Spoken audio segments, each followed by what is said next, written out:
Selamat datang di podcast hari ini. Saya Boas. Di sini saya tidak sendiri, namun dengan teman saya Kak Yuni dan Kak Mario dari kelas Giliher. Mungkin boleh kenalan dulu yuk. Halo Kak Yuni, halo Kak Mario. Mungkin boleh kenalan dulu.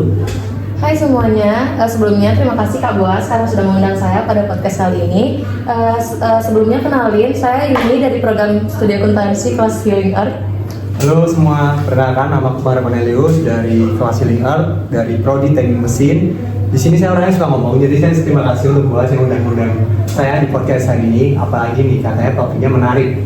Jadi topik kita kali ini cukup menarik sekaligus mengkhawatirkan. Bagaimana bisa program makanan bergizi atau MBG yang bertujuan baik justru menimbulkan kasus keracunan massal. Belum lama ini ratusan siswa di Sleman harus menjalani perawatan setelah menyantap menu makanan MBG. Mari kita telusuri penyebab, dampak, dan solusinya bersama narasumber kita, Kak Yuni yang akan berbicara dari sains dan keamanan pangan, serta Kak Mario yang akan mengulas dari sudut pandang etika dan spiritual. Saya melihat topik ini cukup menarik ya, karena dari sudut pandang sains dan keamanan pangan banyak hal yang perlu kita pahami bersama gitu. Mulai dari gimana sih program besar ini berjalan, terus apa yang harus dilakuin biar program ini tuh tetap berjalan aman, lancar, dan tepat sasaran gitu. Ya, jadi di sini saya ingin membahas dari sisi etika dan spiritual. Dimana sebenarnya masalah ini tuh nggak bisa kita anggap sepele ya. Dimana program yang besar yang seharusnya ini menjadi hal yang bermanfaat bagi anak-anak yang mengonsumsi MBG malah ini menjadi sebuah hal yang melanggar nilai kemanusiaan karena beberapa makanan kerap terjadi masalah di dalamnya, apalagi ini adalah makanan yang dikonsumsi untuk anak-anak yang seharusnya jadi kelompok paling dilindungi. Ketika mereka justrunya menjadi korban, kita perlu bertanya dong, kita harus bertanya bersama-sama, apakah kita sudah benar-benar menempatkan keselamatan mereka sebagai prioritas utama? Karena kalau hal ini terus terjadi dan dianggap biasa, dampaknya ini sangat panjang, seperti orang tua anak-anak yang takut akan anak-anak mereka menyantap MBG, dan bisa saja dong program MBG ini dihapuskan. Nah, jadi kita memiliki dua sudut pandang ya teman-teman. Jadi menurut Kak Yuni dari perspektif ilmu pangan, apa yang mungkin terjadi di balik keracunan massal ini? Saya rasa ada 3 faktor ya yang bisa jadi pemicu kegagalan MBG ini.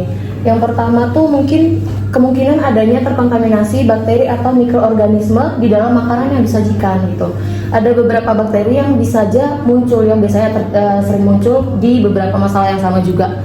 Seperti yang pertama itu ada Staphylococcus aureus. Nah, bakteri ini biasanya tuh dibawa oleh manusia melalui tangan, batuk, atau bersin yang menghasilkan bakteri yang tahan panas gitu. Terus ada juga namanya Salmonella. Ini biasanya bakteri sering ditemuin di telur, susu yang kurang matang, atau daging unggas, yang biasanya mengakibatkan demam, diare, atau keluhan perut yang biasanya muncul 6-72 jam.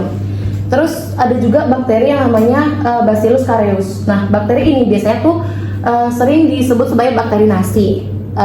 Biasanya muncul atau berkembang di makanan bertepung yang di suhu ruang.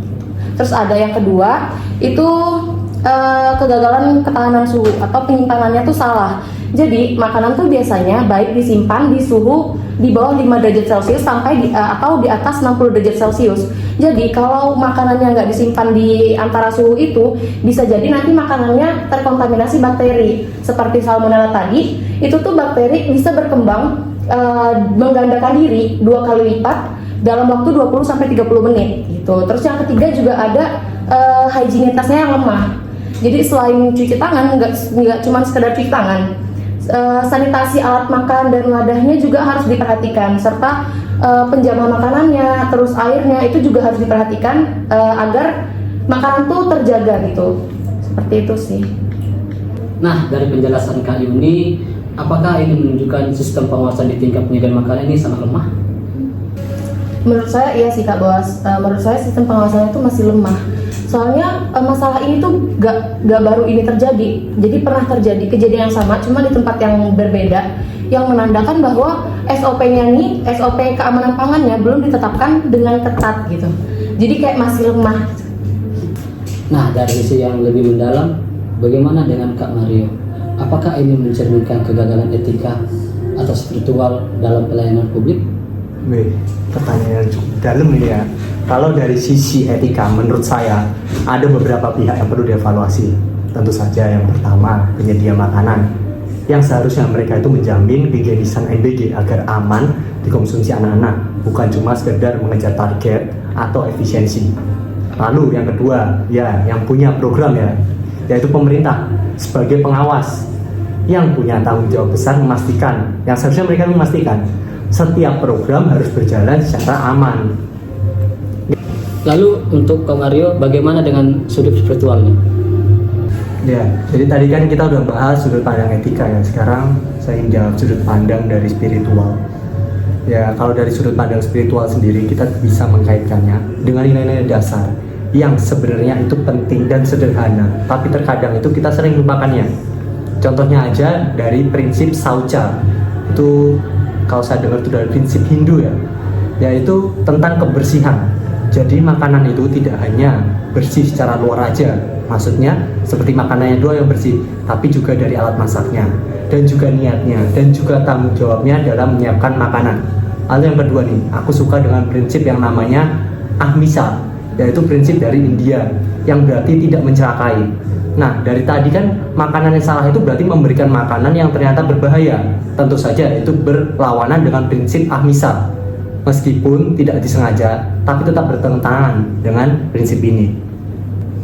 Jadi apa langkah penting yang bisa kita usulkan agar kejadian ini tidak terulang kembali? Mungkin ada beberapa saran ya yang bisa saya kemukakan di sini. Yang pertama tuh mungkin setiap pegawai atau yang mengikuti proses pembuatan makanan ini harus melakukan pelatihan hygiene gitu, serta harus memiliki sertifikasi.